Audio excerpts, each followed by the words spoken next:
ज्ञान प्रेमियों को, सभी तत्वदर्शी जिज्ञासुओं को और सभी गीता प्रेमियों को मेरी ओर से और मेरी संस्था डूअर्स पैराडाइज फाउंडेशन की ओर से सादर जय श्री कृष्ण।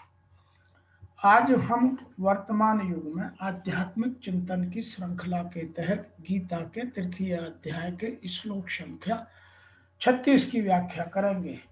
31वें से लेकर 35वें तक भगवान श्री कृष्ण ने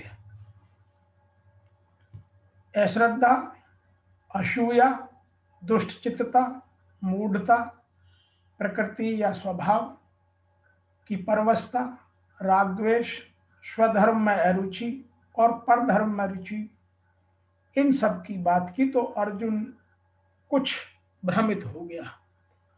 तो अर्जुन भगवान से यह प्रश्न करता है कि हे प्रभु, इन सब कामों के लिए जबरदस्ती परबस कौन हमें ऐसा करने के लिए प्रवृत्त करता है?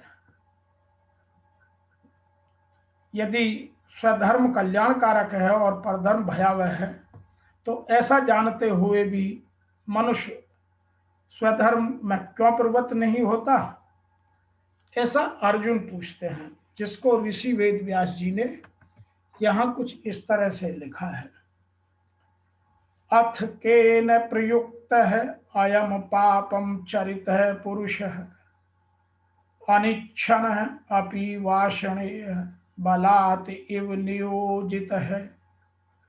अर्थात अर्जुन बोले, हे श्री कृष्ण, फिर तो यह मनुष्य स्वयं न चाहता हुआ भी बलात् लगाए हुए की भांति किससे प्रेरित होकर पाप का आचरण करता है?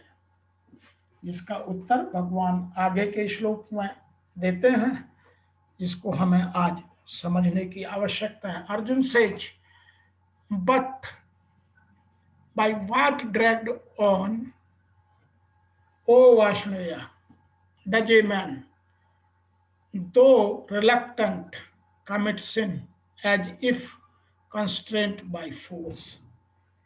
यहाँ बात यह भी है कि वह यह कहना चाहता है कि हे प्रभु, फिर यह मनुष्य बरबस घसीट कर लगाए हुए के सदृश न चाहता हुआ भी किस प्रेरणा से पाप का आचरण करता है? अतः आप इसे स्पष्ट कीजिए, आपके मत के अनुसार क्यों नहीं चल पाता? इसकी व्याख्या आगे के श्लोकों में भगवान श्री कृष्ण करेंगे। हमारे लिए यहाँ यह बात जानने की है कि जब अर्जुन ने प्रश्न किया, क्योंकि भगवान ने पीछे के 5 श्लोकों में 31वें से लेकर 35वें तक अपनी सारी प्रवृत्तियों की बात की थी, जिनमें भगवान ने अश्रद्धा, असूया, दुष्टचित्तता, मूढ़ता, प्राकृतिक या स्वभाव की परवशता, राग द्वेष, स्वधर्म में अरुचि और परधर्म में रुचि की बात करी थी। तो उनको लगा कि ऐसा क्यों मनुष्य करने लगता है, ऐसा क्या कारण है जिससे मनुष्य विचार पूर्वक न चाहता हुआ भी अपने पाप में प्रवृत्त होता है। इसके अलावा ईश्वर, प्रारब्ध, युग, परिस्थिति, कर्म, कुसंग, समाज, रीति रिवाज, देश के कानून, सरकारी कानून आदि से भी किस कारण से मनुष्य पाप में प्रवृत्त हो जाता है। तो यहाँ हमारे समझने के लिए और भी एक विशेष बात है, जिसको हम वर्तमान के हिसाब से ठीक से समझना चाहें, कि जीवात्मा परमेश्वर का ही अंश है और उसका अंश होने के कारण मूलतः आध्यात्मिक, शुद्ध एवं समस्त भौतिक कल्पमशों से मुक्त रहता है। फलतः स्वभाव में वह भौतिक जगत के पापों में प्रवृत्त नहीं होता, किंतु जब वह माया के संसर्ग में आता है तो बिना किसी झिझक के और कभी कभी इच्छा के विरुद्ध भी अनेक प्रकार के पाप कर्म करता है। अतः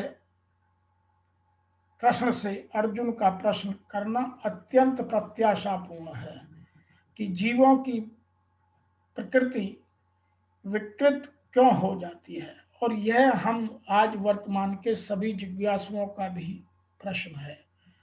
आज किसी का पेट भरने की या ससम्मान जीवन जीने की व्यवस्था शायद बहुत कम लोगों के साथ है, तो फिर आदमी किस कर्म के कारण परवश होता हुआ भी पाप कर्म करने लगता है।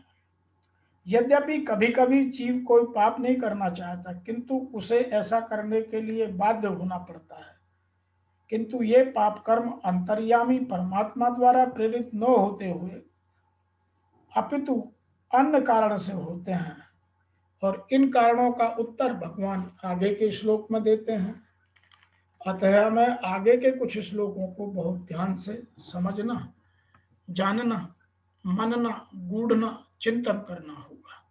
तो आज के 36वें श्लोक से केवल हमें यही बात सीखने की है, समझने की है कि यदि सबको यह पता है कि अश्रद्धा, असूया, दुष्ट चित्तता, मूढ़ता, माया में लिप्त मेरी प्रकृति, परवशता, राग द्वेष, स्वधर्म में अच्छी और परधर्म में रुचि, यह सब मुझे पाप की ओर प्रवृत्त करता है, पाप की ओर ले जाता है, तो फिर भी मनुष्य इन पापों में क्यों चला जाता है। और वर्तमान में यह प्रश्न बहुत मौलिक और सैद्धांतिक बना हुआ है, क्योंकि आदमी वर्तमान में इन चीजों से डर नहीं रहा है, इन चीजों को अपनी स्वेच्छा मानते हुए, क्योंकि उसको अपने दूसरों के मुकाबले में बल चाहे आर्थिक बल हो, शारीरिक बल हो, धन बल हो, रूप बल हो, ज्ञान बल हो, कोई भी बल हो या कोई अहंकार हो, उन सब में प्रलुप्त होकर वह यह सब गलतियां करता है। गीता हमें बार बार यह समझाने का प्रयास करती है कि यह सब जगत मिथ्या है। हम चलते हैं और फिर रुक जाते हैं या फिर किसी और दिशा में मुड़ जाते हैं, ऐसा क्यों? यह जानने के लिए आगे के श्लोकों की व्याख्या को ठीक से सुनिए। तब तक के लिए आपको मेरी ओर से, मेरी संस्था की ओर से ओम नमो भगवते वासुदेवाय नमः।